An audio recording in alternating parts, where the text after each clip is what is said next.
in the issues which are clear, issues of Tawheed, supplicating to Allah or supplicating to other than Allah, these are clear issues. These are more clear than what is termed in Arabic as معلوم من الدين بالضرورة.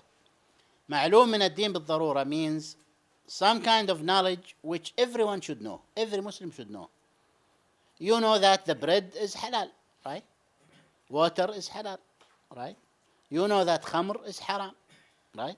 This is معلوم من الدين بالضرورة. This is something which everyone who is Muslim must know. You know that worshipping Allah is an obligation. You know that shirk is haram, you see. So these issues which are known for all Muslims, no one is excused if he lives amongst Muslims. Someone who is living amongst Muslims and he only find it obligatory to pray 1 time a day or 4 times a day. And when you ask him, why don't you pray Isha? He said, no, it's not an obligation. He's kafir because he is denying something which every Muslim should know. The only situation in which you don't declare him a kafir is like I mentioned earlier, when he lives in a very remote place where they don't know those things, or in a kafir's country and he just became Muslim and he doesn't know that wine is haram or prayers are 5, then you wait until you tell him, you see. And if he insists, he's a kafir, you see. So in clear matters, you can declare him. If you see him do an act of shirk, you can tell him you are a mushrik. And if you die on this, you are a mushrik. Okay? But there are other issues which are called masail khafiyya, hidden issues. Not everyone knows. Maybe you don't know that a long beard is from Islam.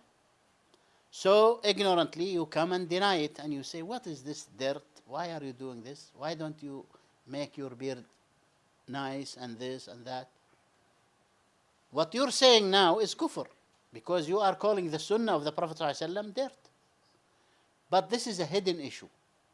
This is not as clear as the first, you see, because things have been confused even by the so-called scholars, you know. Some scholars say it's okay to shave the beard, not only to trim it or whatever, you know. So in this case, you don't declare him a kafir because he said something bad about the sunnah before explaining to him, before fully explaining to him and convincing him, you see. Even sometimes matters of belief, when it comes to sifat, attributes of Allah, things like that. We don't declare the Ash'aris to be kafirs. We declare them to be innovators, but we don't declare them to be kafirs. We don't declare the Hanafis, Maturidis to be kafirs. We declare them to be innocents, innovators, but not kafirs. Okay? So this is how it should be. We should distinguish between the clear matters, المسائل الظاهرة, and the hidden matters, the hidden issues, مسائل الخفية. Also, when it comes to the Muslim ruler, the situation is even more complicated. Why? Because in the case of the ruler, if you declare him a kafir, that will not only affect him. If you declare me or Sajid, that's it, me and him. But if you declare the ruler, that will affect maybe the whole country, the whole people, the whole society. Therefore, there are 2 issues here. First, does he deserve the title kafir? Okay. This is decided by a trustful scholar who is eligible to give the fatwa. Okay.